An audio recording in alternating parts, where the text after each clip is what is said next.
ladies and gentlemen. Well, as you know, my name is David Wynn Miller, but I punctuate my name. George Washington, Thomas Jefferson, Abraham Lincoln, Benjamin Franklin, all punctuated the name same as I did. They were all 34-degree Master Masons. Now, I don't know if there's any Masons in the crowd, but I am a 92nd degree Mason. I know you've been taught that Masonry goes to 33 and 34 degrees for Grand Masters. The reason I'm a 92nd degree Mason is because in 1988 I broke the math interface in all 5,000 languages, proving that language is a linear equation in algebra. This hasn't been done in 8,500 years of written language. When I did so, I was able to unlock the 2/3 of all the words missing from all languages in the world, and I can write any sentence in any language frontwards and backwards with the same meaning. Once this was discovered, it completely, 48 hours after I published on the internet, I had 2 Secret Service agents from Washington at my front door going, "Do you realize what you've done? You've just disqualified every treaty, trust, and contract in 8,500 years on planet Earth." I says, "Well," he says, "who did you tell?" I says, "Everyone." I says, "I sent out 100 videos, 20 hours long, including a 100-page report on the entire studies, to all nations of the United Nations and over 100 TV and news agencies around the United States." By doing that, I protected myself, because when you have a secret that is so profound that it would disqualify planet Earth, it would cause you to get shot. And at every seminar, by the end of the seminar, there's always a dozen people that walk up to you and say, "Why are you still walking around?" Well, as Pandora,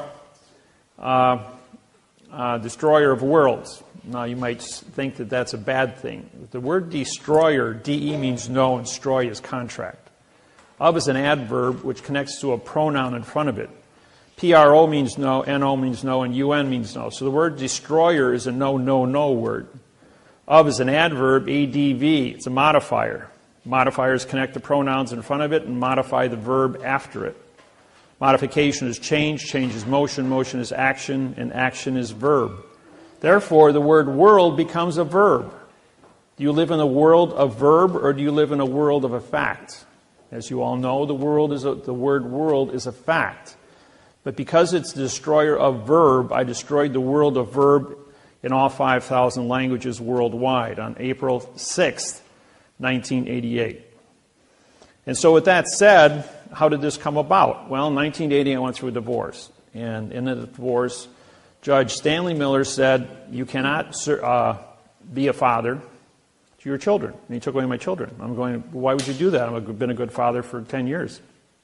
And he goes, "Because I'm a judge," he says, "and I can take away people's children just because I can." I says, "Well, that's sex discrimination under the 1964 Civil Rights Act for equality." I says, "I'm going to prosecute you." And he says, "You can't prosecute judges." He says, "I beg the difference." I says, "I know what the law is. You swore to support the Constitution of the United States and the laws written by the United States Congress, Senate, and Legislature." I says, "That includes equality." I says, "If I don't have equality, that's discrimination." Pretty simple.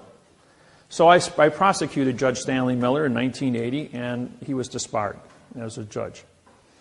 7 years later, Stanley Miller got reappointed again. 2 weeks later, after he was reappointed, I showed up in his courtroom, had him disbarred again 4 days later.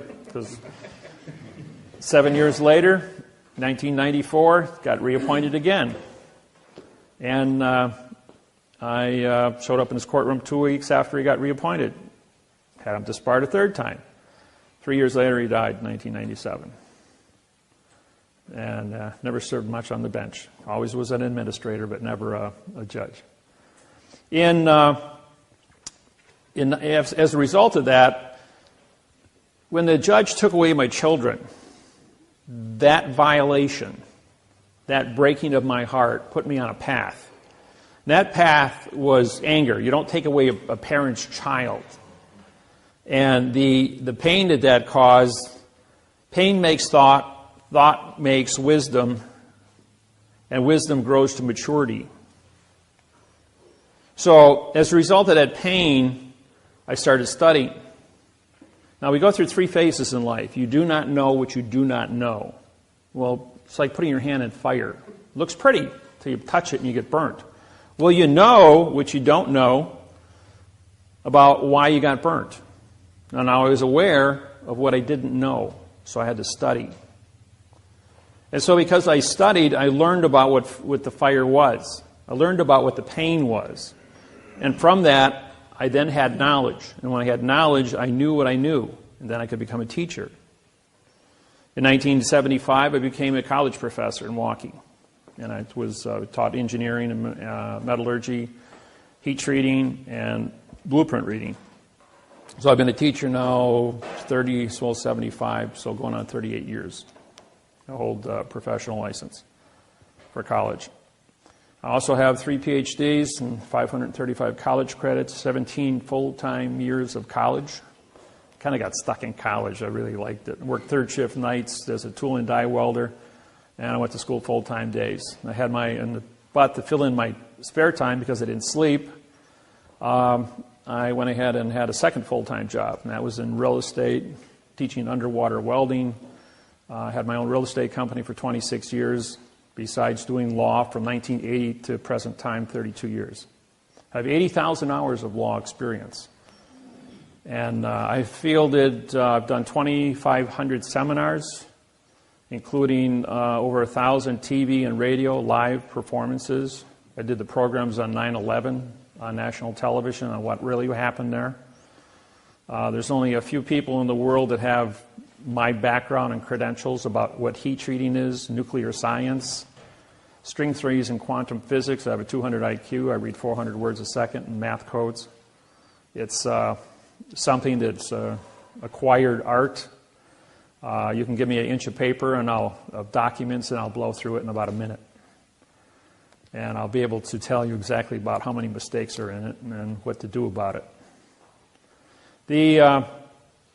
The program today is going to cover many different aspects. So I'm going to go through the parts of speech, which I wrote up here. It took 6 years of my life to discover this.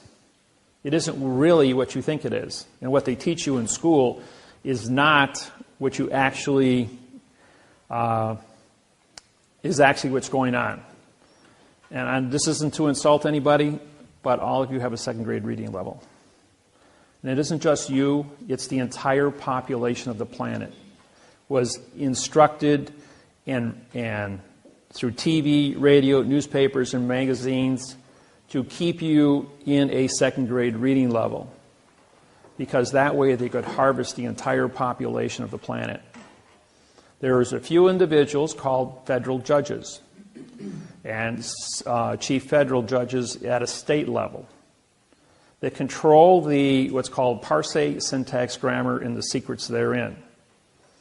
When I broke the code in 1988, I went to the United States Supreme Court. I walked in there in 1989, and I says, I'm here to prosecute William Rehnquist, Chief Supreme Court Justice of the United States Supreme Court. Immediately I was arrested for threatening the United States Supreme Court judge and taken into a closed room. Well, when we got down in that room, I had 6 marshals standing shoulder to shoulder surround me, and William Rehnquist came down from up in his chambers to see me, and I says, I have your signed confession for treason against the United States people. I says, I've used parsing, syntax, grammar against your opinion since you've been in office.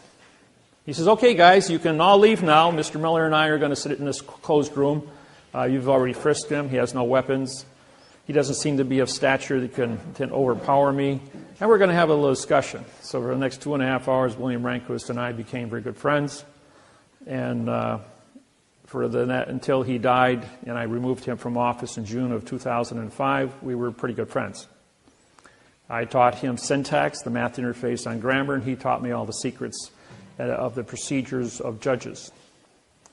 But a lot of the things he taught me, he was in error of, because 2/3 of all the words were missing from the procedures by which he wanted to formulate answers.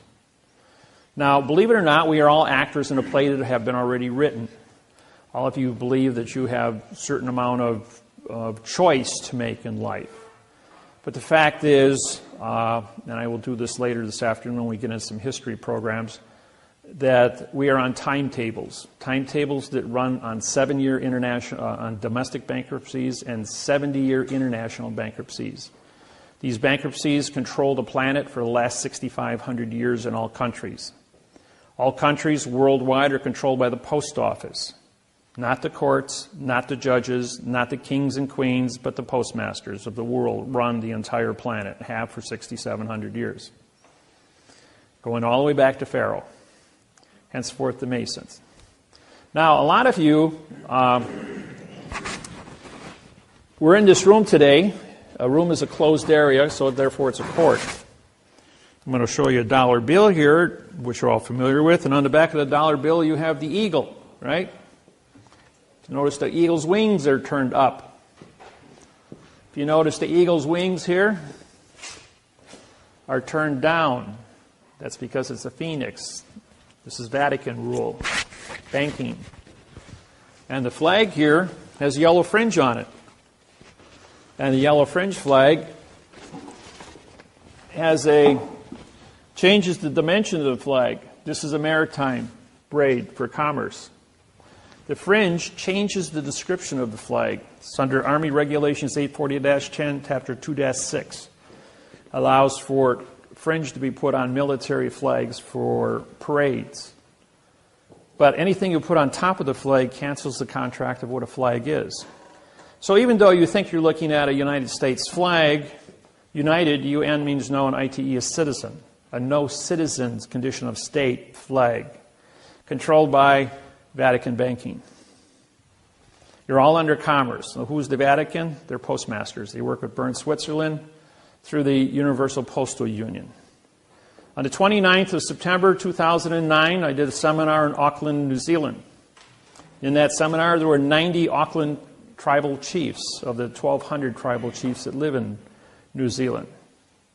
I then made a statement that the post office, since 1800, has never had a correct parse, syntax, grammar, law, rule, regulation, or code in any language with any people on planet Earth.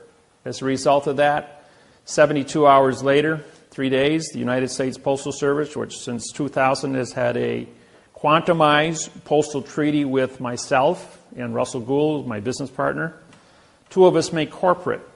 On the 27th of August 1999, I sued the United States of America for the flag of the United States. I filed a new quantumized mathematical patent on the description of the flag of the United States, 1 to 1.9. And he used the correct grammar, called parse syntax grammar. As a result of that, on August 12, 1999, I owned the patents to the flag of the United States of America. And on August 13th, all flags had yellow fringe put on it because they had to change the dimension of the flag. Now, I don't know if you remember in 1968 when the astronaut, for those of you that are old enough, and I don't think there's a whole lot of you here that are old enough,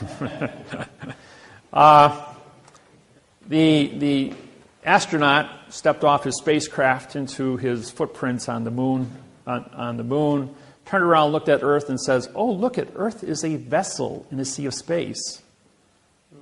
With that one single sentence, Earth is a vessel in a sea of space. That's maritime. The entire world put yellow fringe on every flag in all 250 countries, in every courtroom, in church, and office, making everything on planet Earth maritime. Maritime is controlled by the DOT, Department of Transportation, which is controlled by the Postal Service worldwide, Bern, Switzerland. Bern, Switzerland was established on the 22nd of October, 1871 in Hawaii. It was the first city, first country as an independent nation to sign an international bankruptcy with Bern, Switzerland for 2 cents to transport cargo anywhere on planet Earth. And as a result of that, within a period of a year, all 250 countries for a 2-cent postage stamp signed up to give the post office authorization to transport vessels for a 2-cent postage stamp. Well, as you know, people were thinking of mail. Just send a letter. A letter is a vessel. Well, the word vessel includes cars, trains, planes, automobiles, overland stagecoaches, pony expresses, and human beings. And by doing so, they then captured all commerce on planet Earth by contract for a 2-cent postage stamp. A year later, it went up to a buck a letter. But they got their foot in the door, and that was all that was necessary. Somebody left a little tiny article sitting in a newspaper in January 8th, 1872, on a microfiche dish in Honolulu, Hawaii, in the Iolani Palace Museum Archives building. Hightower and I went into that building that day, and we wanted to look for a flag of Hawaii.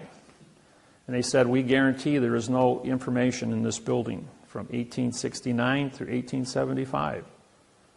And I'm going, now, why wouldn't there be anything? Hawaii is the center of the Pacific. Anything moving from east to west and west to east has to stop at Hawaii to get coal, C-O-A-L, for fuel, as everything ran on steam back then. So Hawaii then became the center of the entire Pacific Rim, hub to a wheel. Very, very important location. And by doing so, that started a series of events through the Universal Postal Union to capture the entire planet, throw the entire world into a postal zone. And this little tiny article, as it was put into place, was left there. Nobody thought anything of it. Well, we did find a flag on the newspaper. It had 8 stripes instead of 7. But there was also a little square 3 inches by 4 inches with the obituary. The obituary of the Portuguese Masonic Eye, the French Masonic Eye, the German scale, and the English scale. So now we had ordering all Masons in the Hawaiian Islands to come to Honolulu, Hawaii to pay homage to King Kamehameha V, who died on the 6th of December. I'm telling you the story because it is relevant to the beginning of the takeover of planet Earth.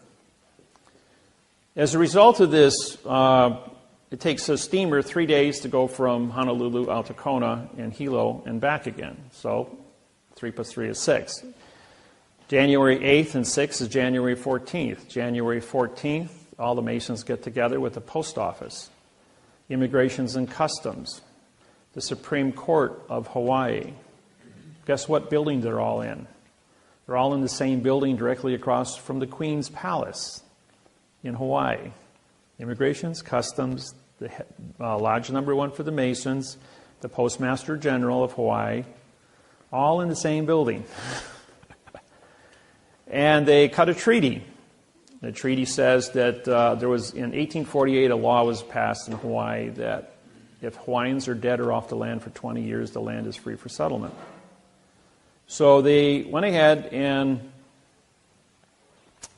the Masons signed this contract to take over the Hawaiian Islands.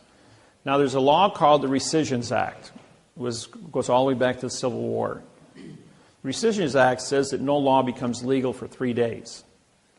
And this 3-day notice, if you ever look at when contracts are signed, even when you all did your mortgages, either bought property or sold property, you couldn't pick up a check in your closing for 3 days. That's because of the Rescissions Act. That's Title 15, Section 1636 and 1639. Now, the Rescissions Act then went into effect on the 17th of January, 1872. Put a 20-year moratorium on it. It's January 17th, 1893, when the United States took over the Hawaiian Islands. For those that don't know anything about the Hawaiian Islands, takeover. Except it wasn't the United States of America that took over the Hawaiian Islands. It was the military, and the military is controlled by the post office. It was the United States Postal Service that took over the Hawaiian Islands. Now, as a result of this takeover, the injustice that people were a victim of went out there and sued the state court. The state court says, we don't have jurisdiction. You're in the wrong place. So the Hawaiians then went to federal court. They walked into federal court, United States District Court, and the district court said, you're in the wrong place. We don't have jurisdiction over you. You're a sovereign people. So they went to the United States Supreme Court in Washington, D.C. United States Supreme Court, Washington, D.C. You're in the wrong place. You sued the wrong people. They're going like, all right, we're being victimized. They stole their land. Who's guilty? So from January 17th, 1893, all the way up until January 6, 2009, nobody knew who was guilty. As a result of that, because I'm a Mason, and I syntax Manly Hall's The Secret of All Nations with Masons throughout the history of this world for 8,500 years. I have the book. There's only 5 copies on planet Earth, and I own one of them. And when I syntax that book is 18 inches tall, 1 foot wide, and 2 inches thick. It's now 6 inches thick because of all the missing words were put back into it. It covers everything on the planet, every religion, the tarot cards, witchcraft, grammar, all the parts of speech, parse, how words come together. It's got all the secrets in it. But the secrets were only written in adverb-verb, not prepositional phrases. So when I rewrote it with the correct parse syntax grammar, I then had missing secrets. I did the same thing to the Quran for the Muslims, and I did it to the Bible, King James Bible. I was able to discover the secrets, putting me as the chief federal judge of the United States of America, prosecuting judges for the past 32 years. That's what I do. I prosecute judges. I'm the bad boy. As a result of this, the reason I told you this is because everybody wants you to walk into the state court. Well, state is undefined. You live in the state of Indiana, right? That's not a true statement. You live in the Indiana Territory. The state of Indiana is the name of the vessel in dry dock called your courthouse. All courthouses are foreign vessels in dry dock controlled by the Department of Transportation. In other words, the port authorities control vessels in dry dock. All judges in the United States and all courthouses are paid by the port authorities. That's a very big secret. The port authorities are controlled by the DOT, Department of Transportation, which is owned by the Post Office, which owns the Treasury and the military and prints the money and pays the military to guarantee the value of the money. The United States District Court, United means no citizen. State is a condition of. District, D-I-S, means demon god of the underworld for T-R-I-C-T, trickery. This is Latin. In a closed area called court. So when you walk into the United States District Court building, you are in a vessel, a foreign vessel in dry dock. Could be a spaceship from any planet, but not from Earth. So you've left planet Earth. You are no longer in the territory of Indiana. Now, all the laws written in Indiana for Indiana people do not apply in a foreign vessel in dry dock. You speak a foreign language called Babel. You are a foreign entity. And as a federal judge, when you walk in front of me, what do I have in front of me? Do I have a document that actually says something, or is it written in adverb-verb by babbling attorneys and lawyers? What I have in front of me are your vessels, your body. Hold a thought in your hand. Show me the three-dimensional object of a thought. Do you know that a thought is not of this world? A thought isn't found on the periodic table. It's not a solid, it's not a liquid, it's not a gas, it's not a chemical. And yet we all have thoughts. It's an energy, it comes from our aura, electrical chemical energy, but it is not of this world. A thought can pierce dimensions, can change through time and space. I can hold the entire known universe, which they say is supposed to be 8.4 billion years old from the Big Bang, in the palm of my hand with a thought. Or I can crawl inside the middle of a quark, of a hydrogen atom, and exist there with a thought. So a thought is a very unique thing. We can close our eyes every night when we dream, and we can be anything we want to be in this world of thought. And I know everyone in this room has had weird dreams at times. And in those weird dreams, you see things that don't exist in this world. Because you're probably transporting, because the thought is not of this world, into other realms, other planes of dimension. Well, this is what's unique. I can't see that as a federal judge. The only thing I can see in front of me is a vessel. Does this vessel come before me with the correct passport, with the correct paperwork, with a lawsuit written in the correct parse, syntax, grammar? Or does the vessel come before me on my foreign vessel spaceship from another planet, and are you trespassing without any rules, regulations, or codes? Well, the only thing I have as a judge in front of me is a vessel that's trespassing. And everybody knows there's a law for trespassing. And I don't care what language you speak, and I don't care what educational levels you have, or what country you come from. Everyone understands the word perjury. It means to tell a lie. So the minute you open your mouth, we presume you're smart until you start talking. And because you're talking in babble and you're talking in adverb-verb fiction, now you've committed perjury. A vessel that's trespassing, committing perjury in front of me. I got 2 felonies in front of me. So it doesn't matter if you're here for traffic, doesn't matter if you're here for foreclosure, doesn't matter if you're here for divorce, marriage, doesn't matter what you're here for. The only thing I've got in front of me is a physical evidence in now time of a trespassing individual committing perjury. Now I can make a determination as to what your fine is going to be. How rich are you? How much money you got in your pocket to bail yourself out and leave my vessel? You can go down here to the port of Chicago or Gary, Indiana, jump on a Chinese freighter with a Chinese flag on it without a passport, and I guarantee you'll be arrested, put in a brig, and taken back to China, where you'll be prosecuted and spend 8 years in prison for trespassing. And then the State Department can bail you out and bring you back to the United States. It's no different in a courtroom. It's a big old trap, folks. People have been walking into it since 8,500 years. Really great piece of engineering. Just a little heads up on that. The reason I tell you this story about Hawaii is because it's the beginning of something that was very cynical. To capture planet Earth. All money on planet Earth is controlled by the Postal Service. Who's on, what's the decimal point for 1? 1.00, right? Who's on a $100 bill? Benjamin Franklin, first Postmaster General of the United States of America. President Grant was a Postmaster General during the Civil War. A country divided into 1/2. Decimal point for 1/2 is 0.50. Who's on a $50 bill? Grant. Abraham Lincoln. No, go before that. George Washington, letter carrier, Continental Congress, 1875. And he was a letter carrier.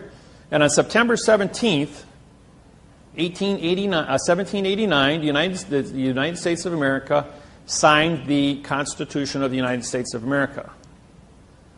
And so, therefore, he was the first president. Pre, meaning no. SI is simulation, and DENT is denture, contract. Anything, the word no is a negative. Negative is 0. 0 times any fact, simulation, or contract becomes 0. Therefore, the math interface says that a pre-simulation denture, better known as a president, is a person who only says nothing about nothing. Have you ever seen a president that ever made any sense? Okay. I know it's a joke, but it's a good one. Yeah, it's all played out in syntax. So the grammar that's used for modification is what they keep us down with, what they teach you in school. Now, lawyers and attorneys are all licensed to lie. They write everything in adverb, verb, adverb, adjective, pronoun, and pronoun, adverb, verb. They don't use prepositional phrases because they're not allowed to use a fact.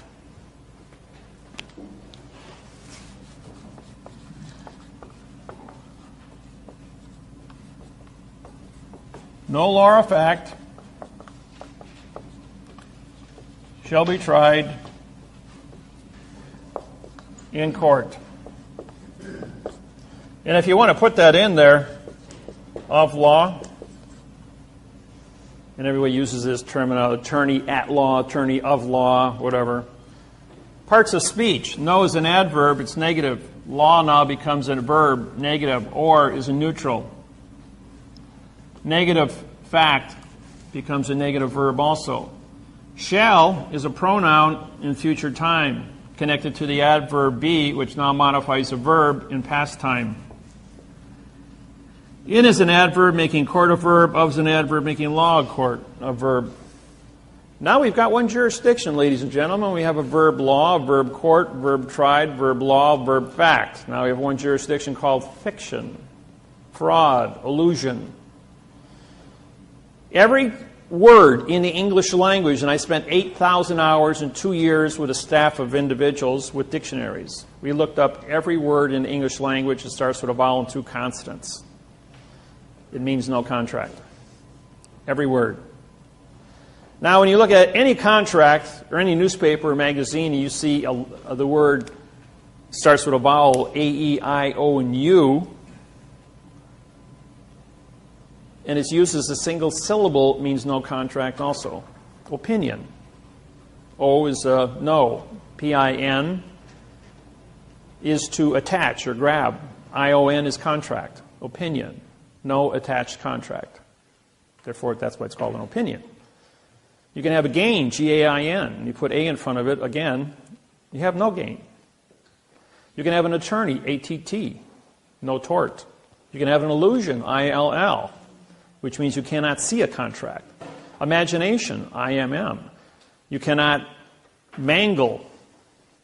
You can't mangle something, therefore there's no fact. So the imagination, I-O-N, means contract. A-N-T, E-N-T, I-O-N-T-Y. Any vowel that appears in front of a vowel that ends a word means contract. It's a 2-letter contract. That's how you can tell these things. This is called parse, P-A-R-S-E, parts of speech. S-C is Latin for speech. P-A-R is parts. So what I did was I studied parse. I studied syntax. Syntax is how 2 words come together. And the word grammar is how a sentence is constructed. Do you know that all grammar, a correct worded sentence, only has 1 verb in it? The average sentence written by an attorney has anywhere from 3 to 5 verbs in it. Some sentences have adverb, verb, adverb, verb, adverb, verb. The whole sentence is written that way. There's not even an adjective or a pronoun, a preposition, article, or an effect. When you were in school, 5th grade, we studied prepositional phrases.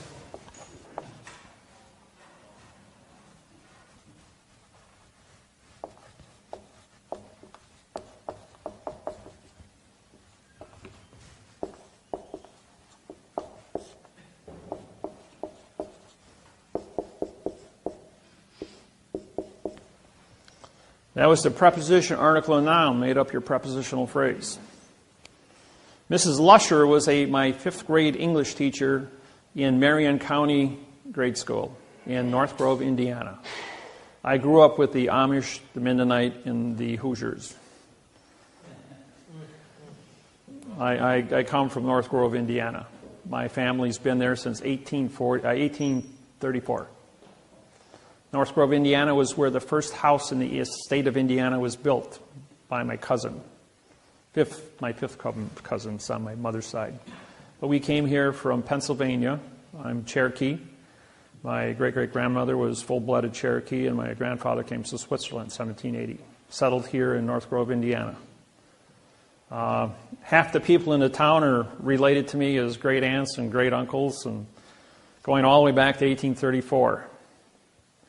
My cousin, who I played with in 1957, was born in 1838. She died in 1957 when I was 8 years old. 114 years old she was, living in the same house her parents built in North Grove, Indiana. Isn't that something? She's in the Guinness Book of World Records. This is one of the oldest people living. And I think she's probably one of the oldest ones in Indiana.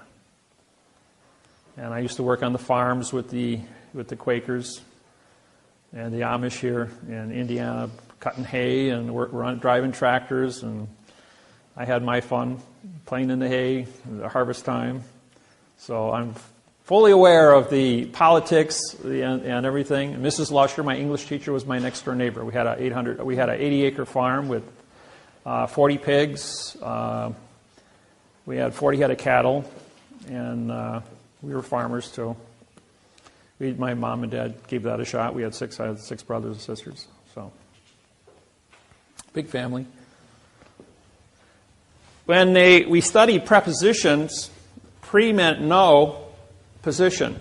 An article, anytime you have a vowel and two consonants, ART, we have no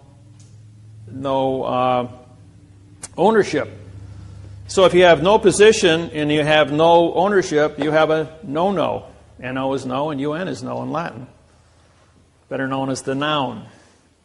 So what we did is when we disqualified this in 1999, we had to come up with a brand new answer for a mathematical interface on grammar. So we did this. We had a position, dropping the word pre. And the word lodio is spelled L-O, which is location, D-I is original, A-L is contract. And if you have ownership, in other words, for my pen, for is a position, my is lodio, and pen would then become a fact. Now, if I just were to drop one of these two positions here and say my pen and drop the word for, or with my pen, and I drop the word with, and just say my pen, my becomes an adverb. And an adverb modifies a verb. Modification is change, change is motion, motion is action, action is verb. See, in all ADV, vowel and two consonants, modifier. ADJ, adjective, color, modifier. PRO, no, NO, no, UN, no. They gave us a lot of negative choices, all to go with this sentence here. When you graduate from judge school, you learn this article. You learn this. All judges, attorneys, lawyers, politicians all swear the same oath that no law or fact shall be retried in court. And no is a negative. That's why the sign says no trespassing, no parking, no don't walk. And see, what the sign should read, for the trespassing on this land is with the fee of the $5,000. For the parking of the car in this space is with the fee of the $500. That's a performance contract. Everyone understands performance contracts. Now I have the Pizza Hut next to the Outback Steakhouse. Very popular places on Saturday night and Friday night. And the people came to my seminar from Pizza Hut. They said, you know, we've got 2 spaces reserved for delivery. And everybody parks in there. And my delivery guy's got no place to park. I says, well, put a sign up. For the parking of the car is with the crushing and melting.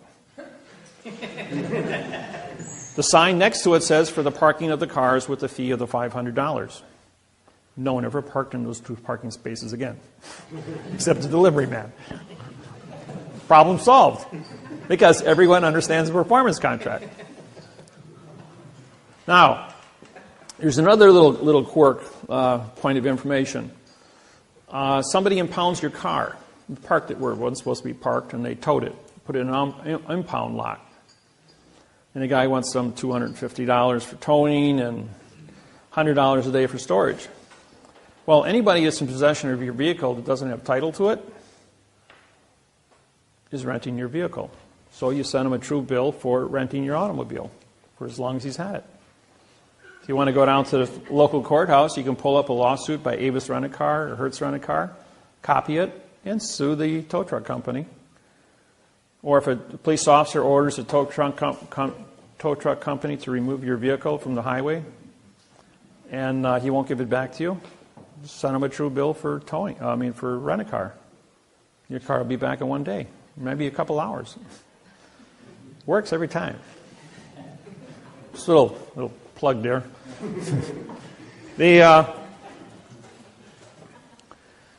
The fraud that takes place here is profound with the courthouses and the courts.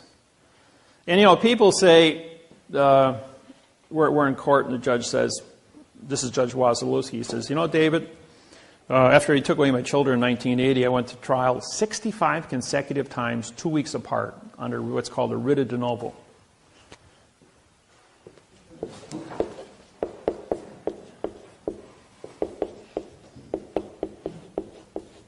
Now, this is a pronoun, adverb, verb. But if you put for the writ of de novo, then this becomes a 5, a 6, a 7, a 5, a 6, and a 7. This is French, but de means the in novo. It would then become a fact. So I filed for the writ of the de novo. Now what that means is if you violate equality, that's discrimination. That's a crime. 1964 Civil Rights Act violation. So for the writ of de novo is your ticket to get a free trial for anything. I don't care what it is. They cannot move forward on any topic. If they want to foreclose your house, and they use adverb verb, they didn't give you equal protection of the law. That's a prepositional phrase. For the protection of the law using the correct parse, syntax, grammar. Therefore, you can sue for a writ of de novo just for the be correct on the grammar. It doesn't matter if you got a mortgage or a deed of trust. Indiana uses the terminology mortgage. California uses the terminology deed of trust. Deed is a pronoun, of is an adverb, making trust a verb. The word mortgage, by it stands alone on top of your document, is called a pronoun. There's no prepositional phrase. You know, if I hold up this object, you see a pen. In Spanish, it's scribola. And if I hold this object about 5,000 languages, I get 5,000 different sounding effects to what it is. Does 2 plus 2 equal 4? How many of you think 2 plus 2 equals 4? All right, just all's fair.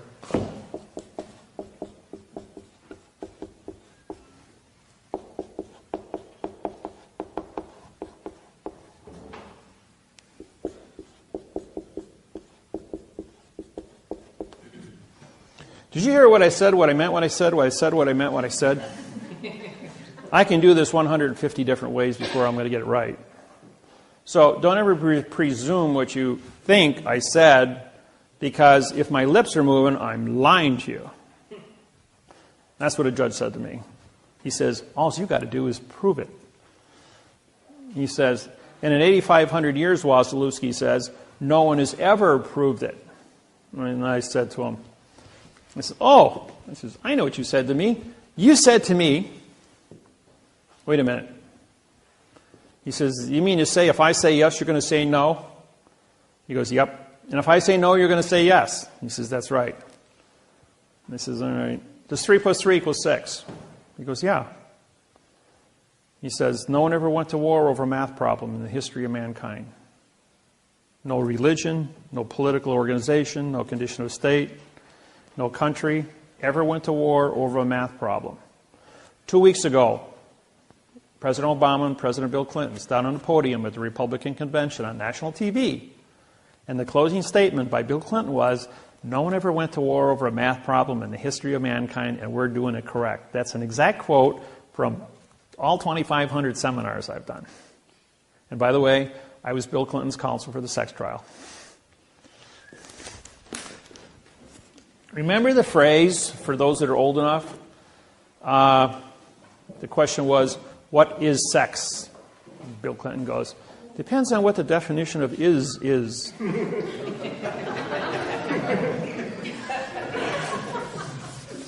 And then Bill Clinton turns to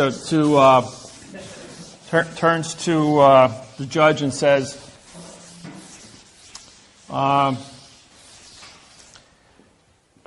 I just showed the American people a verb is and a noun is. Would you like me to show them another verb and another noun? And the judge stands up and says, there will be no further questions, Mr. President. This court stands adjourned. Well, every newspaper, TV, announcer, magazine had a comment about that. It became a very, very, very famous phrase. And that famous phrase was one question and a demur. The word demur means to answer a question with a question. And the trial was over. And so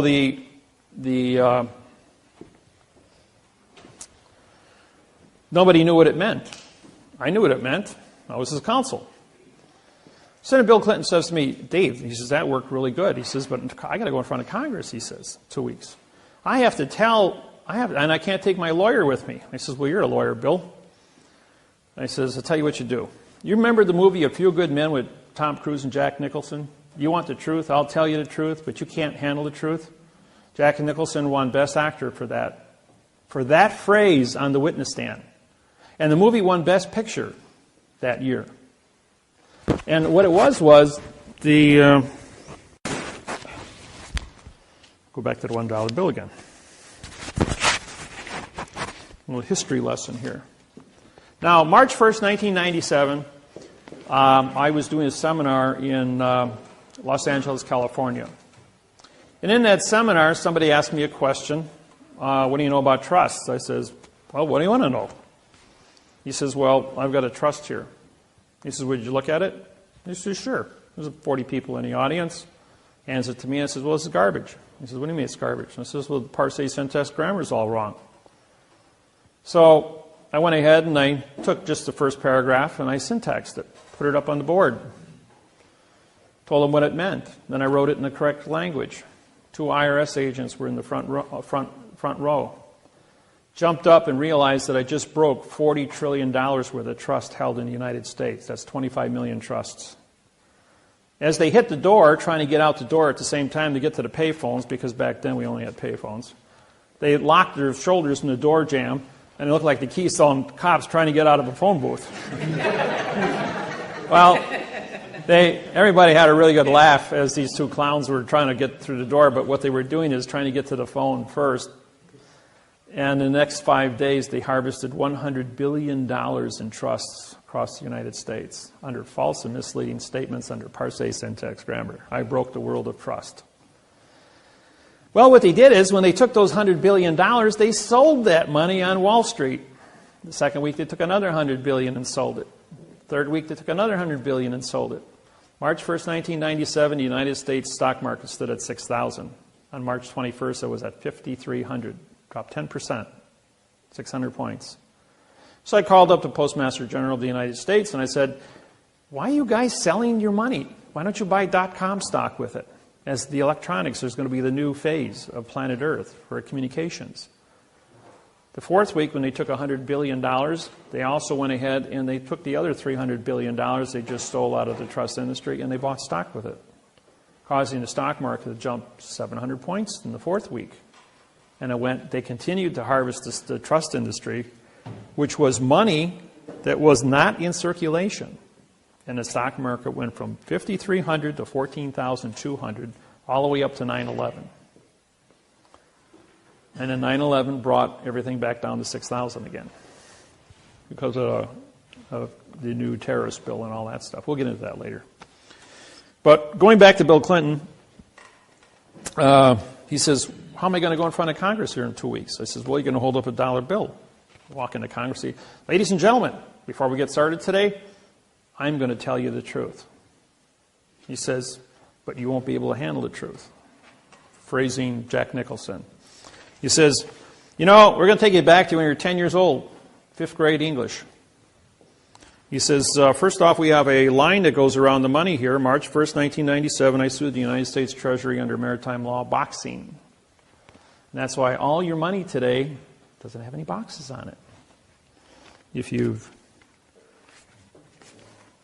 See the 10? It's got a circle around the 10.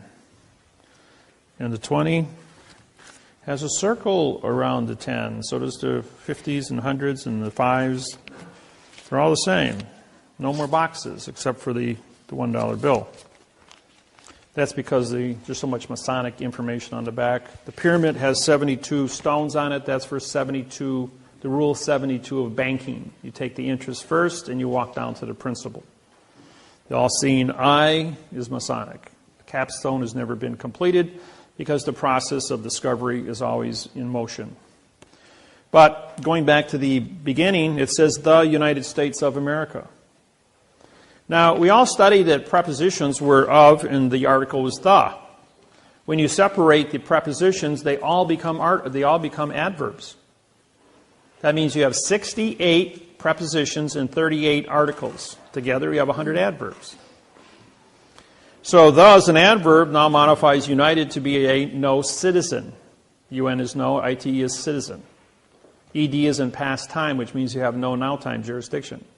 It's also an adjective Because whenever you put two nouns together called the United States, because it's a title of a country, United becomes a fact and States becomes a fact. But when you put a fact in front of a fact, the first fact becomes an adjective, which now turns the second fact, and an adjective is coloring or modification, which now changes the fact into a pronoun. P-R-O means no, N-O means no, and U-N means no.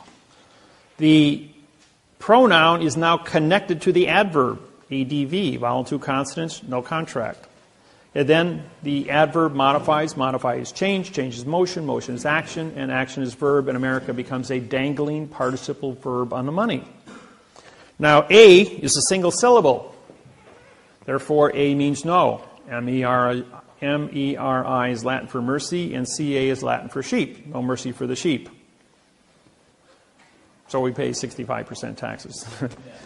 But because America is the verb on a corporate instrument. Now we have two signatures on the money. Therefore, this is a corporate instrument.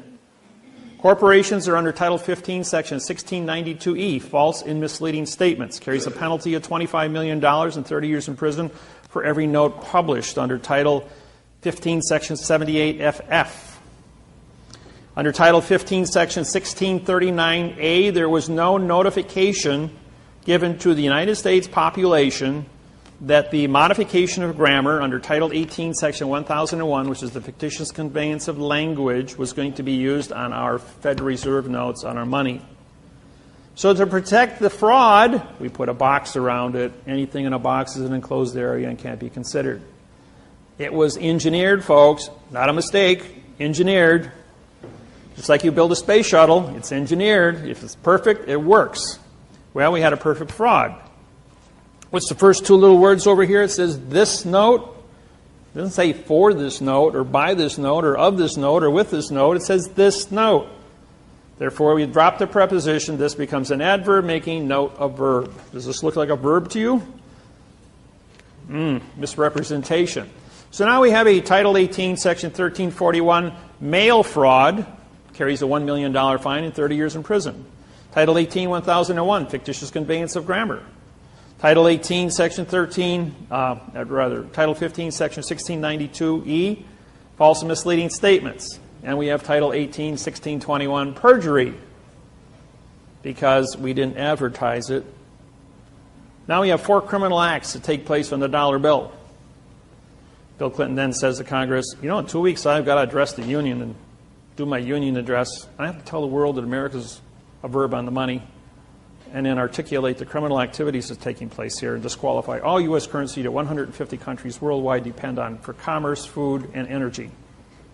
Or we can seal a case. All those in favor of sealing the case, raise your hand. 102 hands goes up, and he walks out and doesn't say a word. Now, who controls money?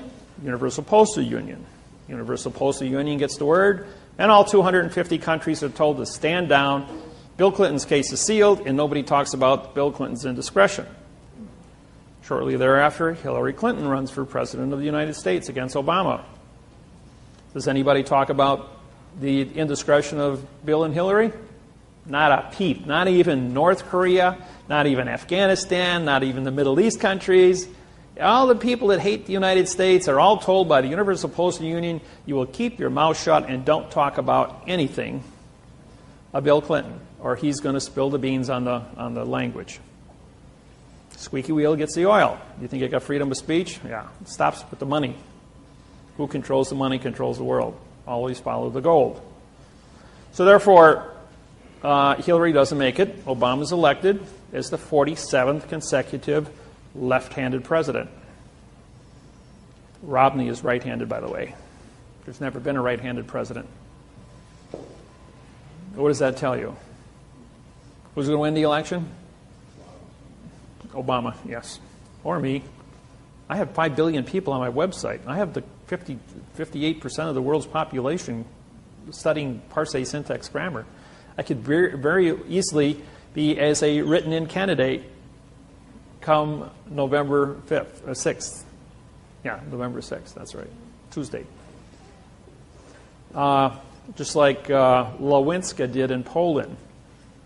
Stood up, people found him to be an honest person, and he got 92% of the write-in vote Became the best president Poland ever had for 10 years until he took a bribe and got thrown in jail.